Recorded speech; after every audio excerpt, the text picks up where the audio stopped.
Welcome back to Half the Battle. I'm your host as always, Daniel Levi, and joining me now is featherweight prospect Nasty Nate Williams. Nate, welcome to Half the Battle. Hey, always good, man. Good to be here. Oh Thanks for man, finally having me on your show. it's good to finally have you on. And man, going into your last fight, you told me, Daniel, it's not going to be enough for me to just go in there and win the fight. I need to dominate. I need to finish. You went out there, you finished the 15-fight veteran in the very first round. Were you satisfied with your performance?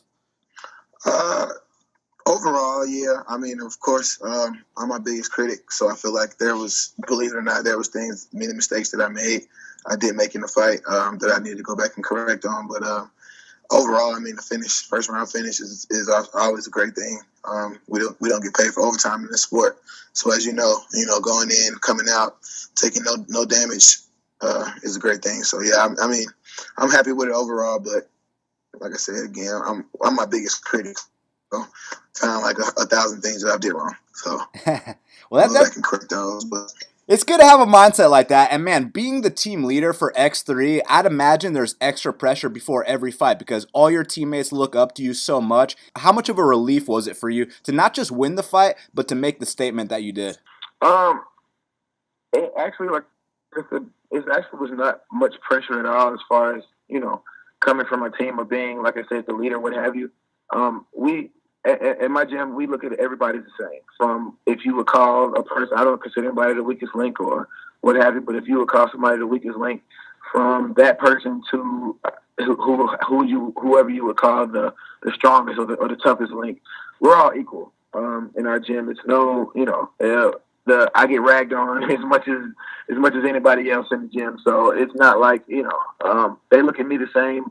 I was on this 2-fight losing streak, and even during these last 2 fights that I lost, they weren't like looking down upon me, or they weren't hey, what's up with you, or it was just like, hey bro, it happens. We already know. They're like, man, they kept telling me, man, you're the best 45er that I've ever seen, or just always uplifting. So that's always a good thing, but no pressure as far as my teammates or coming, trying to be just uphold the status of leadership. But as far as just overall MMA record status, becoming 5-3 looks a lot better than 4-4. So I mean, there was a little pressure on myself as far as not becoming 500, not staying away from the title of journeyman, or what I'm saying. So the pressure there was a little. I mean, for me, it was a little intense, but my coaches just.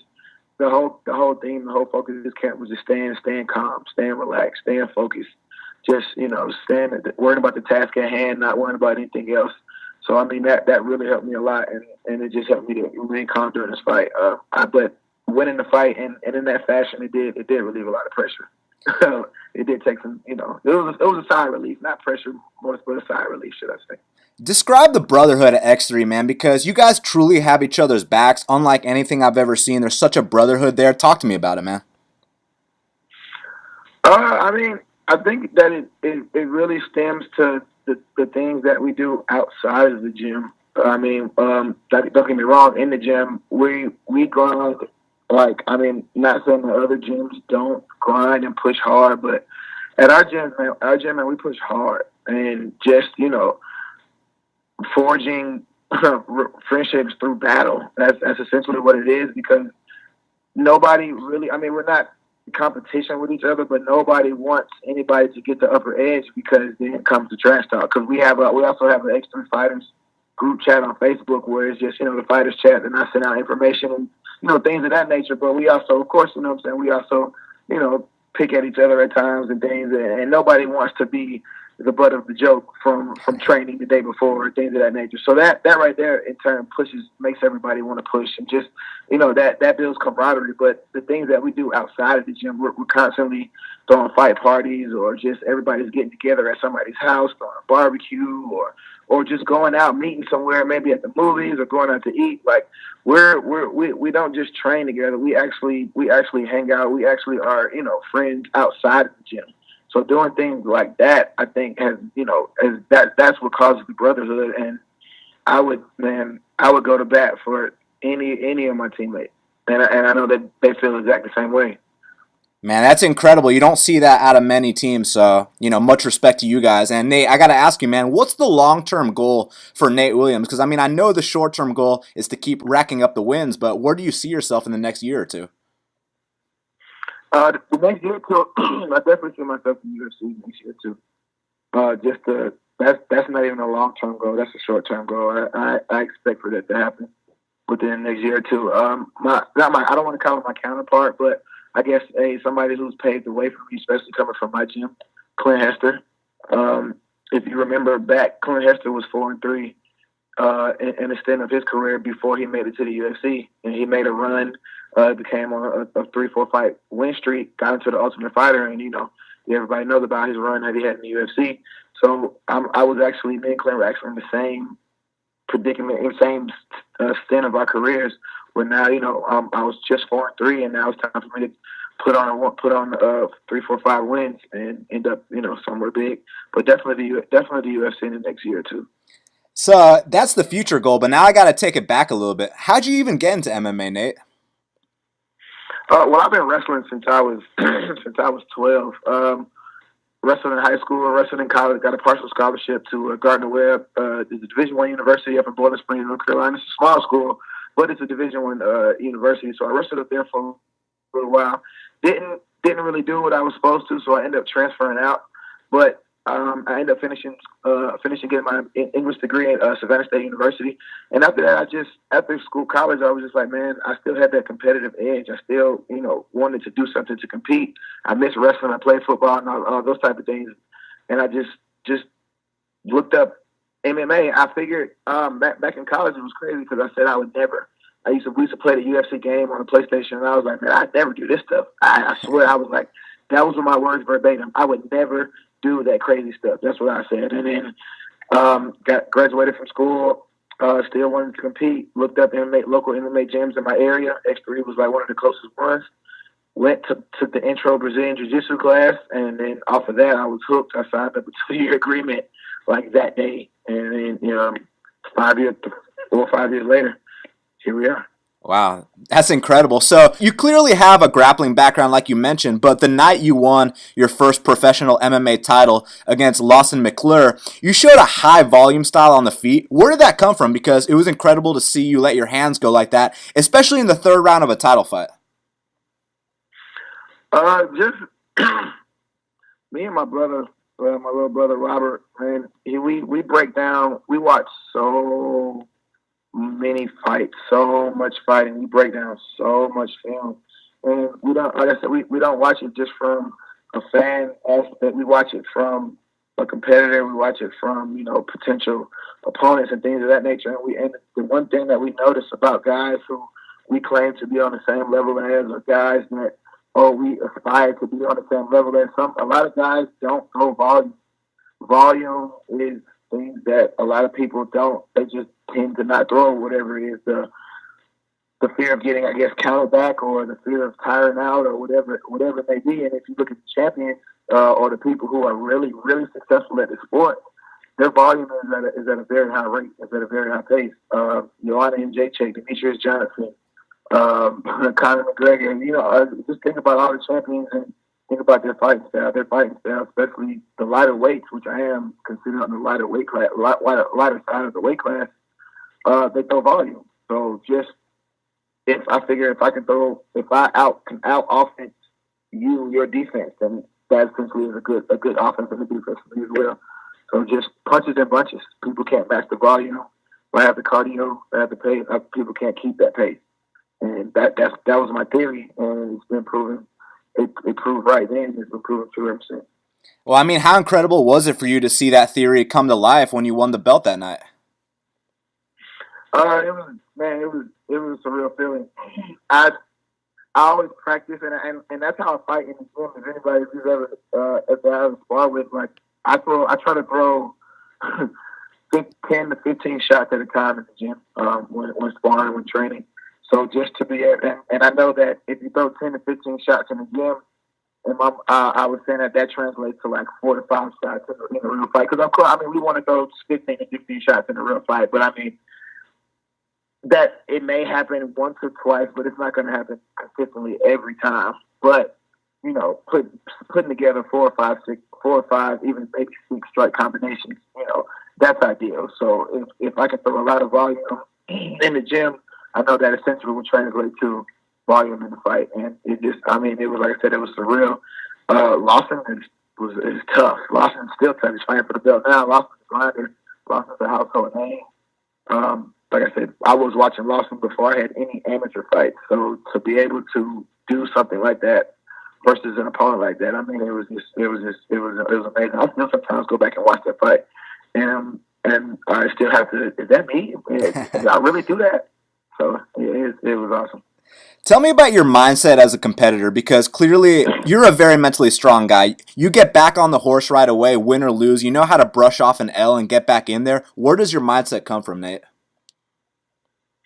Just a wrestling mindset, just the grind, embracing the grind. I mean, in wrestling, like in the tournament, you may take a loss in the semifinals or the quarterfinals or whatever have you, but you can't let that match turn around and ruin you, and you end up not playing in the tournament. So I mean, you lost, you made a mistake, but you got to shake it off and you got to turn around because you can let it wrestle in another hour or two or maybe 45 minutes.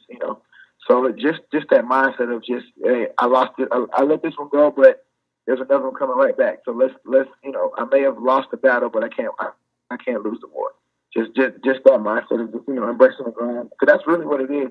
It's a grind. It's a marathon. It's not, everybody wants to be 7, 8, 9, 10 and 0 and then get that immediate call, but sometimes that's not the route that's paid for you. Sometimes it's the slow and steady. It's the grind. That's the route that's paid for you. So just with that wrestling mind, I take wrestling, the mindset of wrestling to life, not just fighting, not just athletics, just into life, just to because in wrestling you overtrain for so much, but overtraining will make sure that you're prepared for every situation, because in wrestling, and just in other just combat sports, you train for so many situations, but those situations may or may not happen.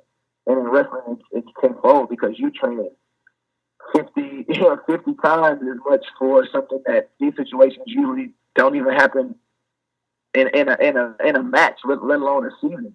But you're still training for them and you're prepared. So I mean, just that wrestling mindset is prepare me. Yeah, it's funny. You actually answered my next question. I was going to ask you if you apply that mindset to your everyday life, and it sounds like you do, man.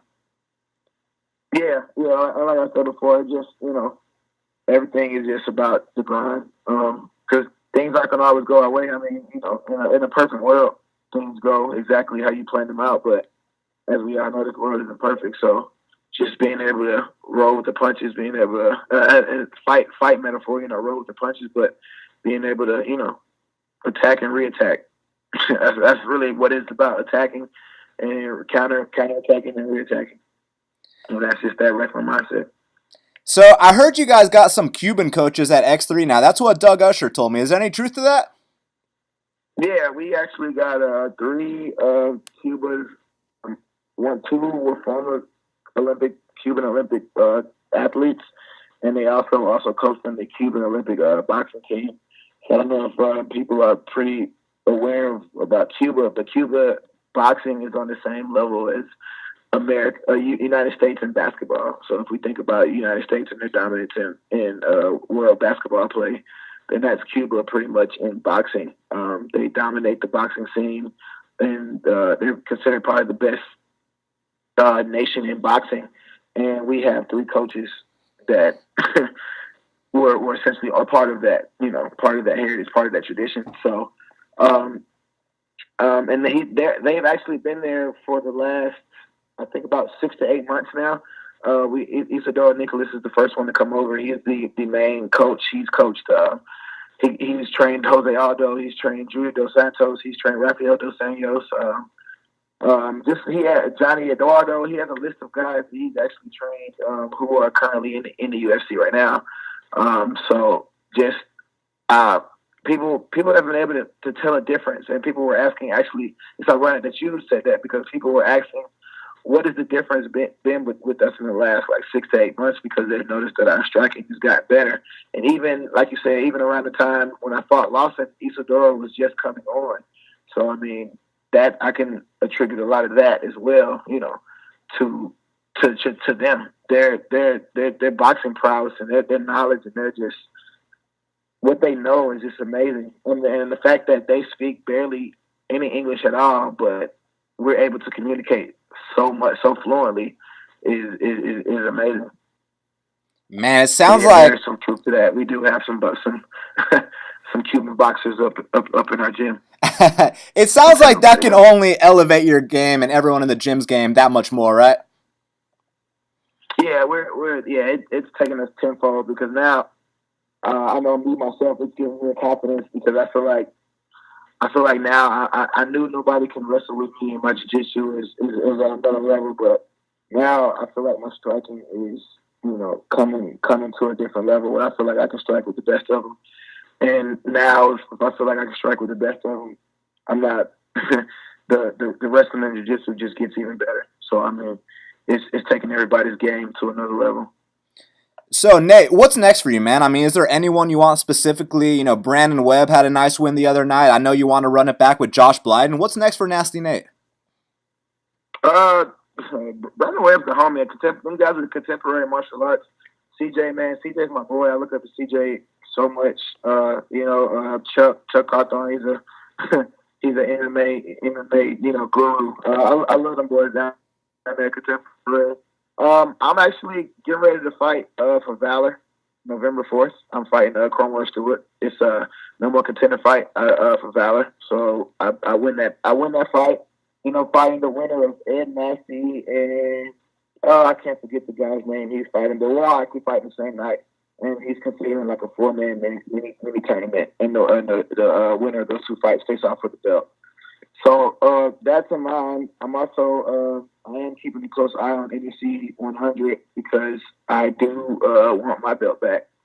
And like I said, it is my belt. I do want my belt back. So but right now I'm liking what Val is talking about. I like what Tim Lloyd. I'm going to give Tim Lloyd has been doing some big things for not just being my teammate. He's brought on Derek. Derek Wilson's making his pro debut for the Bellator circuit series that they have going on. That's going to be November 7th, I want to say. So I'm not October 7th. I'm sorry, October 7th. Yeah, so like his debut, and then he's also headlining Robert Hale on the card for them October 21st. So Tim Lloyd's been doing some really good things for us. Some really big things for us. He's been showing us that he's really buying into the extra brand. So I mean, I want to essentially turn around and fight for him and capture his belt as well.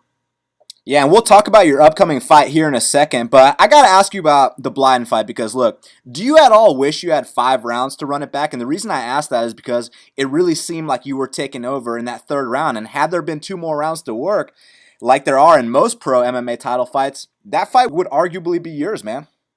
5 rounds. Five rounds is that's a professional title fight. That's the length, that's the time. So, of course, I wanted the 2 more rounds, but I'm not going to sit here and say we can always say if we could have, if we had this, if we had that. Blyden was the better man that night. I made plenty of mistakes, but he came out on top. He actually went through a lot of adversity coming to the fight that night too. He was going through. He was actually sick. I think the days coming up before or whatever. So I mean, we can always say, well, this happened and I would have did that, or if we had this and I would have did that. What it boils down to is that night he was the better man, so congratulations to him. But I know that wasn't me. My coaches know that wasn't me. That's not how I perform. So I mean, I'm always eager to run it back. But I mean, if we did have 5 rounds, then of course, the fight may have been different. I'm not gonna say that it would have. If I go buy a lottery ticket tonight, I might be a millionaire and never fight MMA again. Who knows? So we can't sit here and say what are these ifs and what, and we can just talk about what did happen. What did happen to Josh is the current NFC featherweight champion. So that's a great mentality, man. And I mean, you have a very short memory, and the reason I say that is because, look, you just won a fight in the 1st round. You could be out here partying, celebrating, doing the whole bit, but you already have your next fight booked, man. So it goes back to that mindset we were talking about, but now I got to ask you, what's your opinion on your upcoming opponent? Cromwell, he, he, he's tough. He's a wrestler. He haven't fought in a while. He fought, I think, about 2016. He's called Major Dynamite. It's kind of funny. I just think he's in a league over here. Actually, these featherweights, man. If you're not the top 10, then you I'm not being cocky. I'm just saying. I had a mental breakdown. 3 fights actually. But it's not happening again. What you saw last Friday is what you're gonna see every time before that. And before those 3 fights that I lost, I never was actually beaten. Nobody actually beat me. I've always beaten myself. I've dominated every fight that I've been in. I've dominated every fight I've been in. If we go to the blighted fight, if you just take away those mental lapses, I dominated the fight. So I mean, you're gonna see I'm dominating everybody. Even though Cromwell still he's a tough component. He's a tough opponent. I mean, his striking is not. He's not a striker. He's a wrestler. Unfortunately for him. So I mean, I don't think but he's 5'6". I'm 5'11". He's 5'6". So I mean, he's in a disadvantage in the reach as well. So he just over his head. Not saying that he's not good. He's not skilled. He's not talented. But all these featherweights when I run to the UFC, they're in trouble. Everybody, they're in trouble. It's not one person. If you fight at the 145 division and you're in my way, you're in trouble. If you're ranked higher than me and you're in the featherweight division, you're in trouble. So, not nothing about Cromwell, not nothing about anybody else, but I'm coming. I'm coming back. I'm ruling the Southeast, and I'm taking over until I get caught up to the bigger promotions. And that's not about being cocky. It is what it is. Well, Nate, before I let you go, this is half the battle, so I can't let you go without a couple fight predictions. And I got to ask you, man, Tony Ferguson is fighting Kevin Lee at UFC 216. It's one of the best lightweight fights we've seen in a long time. Who did you give the edge to in that one, man? I got my boy Lee, man, the Motown Phenom. I rock with Kevin Lee. I like his style. He's a good dude. You know what I'm saying? Wrestler. I always got to go for the wrestler background. Wrestlers who are able to use their striking to get to what they want, and that's the blueprint. He's gonna show you the blueprint. He's gonna eventually take Tony Ferguson down. And he's gonna submit him, and it's gonna be all that she wrote. So. Man, I got Kevin Lee on this one. That would be an incredible result. And I also got to know, dude, because look, Michael Bisping's fighting GSP. GSP hasn't fought in about 3 or 4 years, but he's moving up a weight class. He's taking on the champ Bisping. We know how incredible GSP is. Look at the resurgence Bisping is on. It's such a great fight. Who you got in that one? I got GSP, but I don't want to call it lay and pray, but I call it GSP control and dominate. And we're not going to call it just lay and pray, but it's a little bit above lay and pray. But GSP's going to come and he's going to dominate 5 rounds. He's not going to knock anybody out. He's not going to submit Bisping or knock him out, but he's going to dominate Bisping everywhere and control him and beat him and win the belt.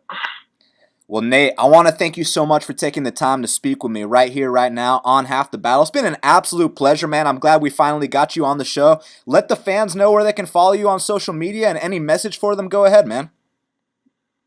You can follow me at Nathan Williams on Facebook, Nasty Nate _MMA on Instagram, Nasty Nate, I think _ MMA on Snapchat. It might be just move the underscore around a few bits. You'll find me.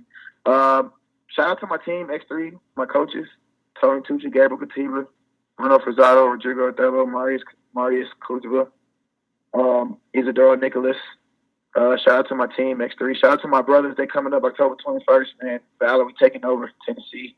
We got 4 guys going up. Chanel, Cole Farrell, Robert Hale, he's headlining, and Joe Bradley making his debut. Watch out for Joe. They don't know Joe's name yet, but Joe's dangerous. Joe's gonna be a killer. Watch out for Joe. But just shout out to my team. Shout out to my wife. Without her, nothing. She's my backbone. And my son. He's gonna be a future killer, future 4-time state champion. Who knows? All that good stuff. So, and I appreciate you, Daniel, because man, this is amazing. This is a dream come true to be on Half the Battle. Be able to finally, sit down with you. So I appreciate you for this. Oh, you got it, brother. And real quick, because you mentioned your son, I was meaning to ask you this, man. What was it like getting your first victory as a father? Oh, man, it's awesome because the first two fights that I lost were my first two fights as a dad. So I had to turn those around and, win for my little man. So it was awesome. It was awesome. That's incredible, man. I mean, did it change your life that much more, when you had him? Because I hear it's something you can't really describe. You know what I mean? Yeah, it's one of those things that I can tell you it's one of the best feelings in the world. But if I can't pinpoint or put my finger on how it feels, you know what I'm saying? It's one of those things where you have to go through it yourself to just understand. But when you go through it, you'll understand what people were trying to convey to you. Like, oh, okay, I see what you're saying. Yeah, but it's no better feeling in the world. If I can kind of explain it, it's like you get something brand new, and like say for instance, I don't want to compare it to a new car, but say you got a new car, and then that new feeling that you get every time you walk into your garage, you're like, oh, I forgot I got a new car. Or you go out there like, oh yeah, I got a new car. Oh, you know what I'm saying? It's like a new feeling that you get every time, tenfold, because it's a baby, and it's like, this is my seed. I created this. So it's like tenfold every time. This is the best feeling in the world. All the parents, fathers, especially fathers, can understand what I'm saying right now. They know. Nate, thank you so much for the time again, brother, and best of luck in the next step, man. Thank you, man. I appreciate it.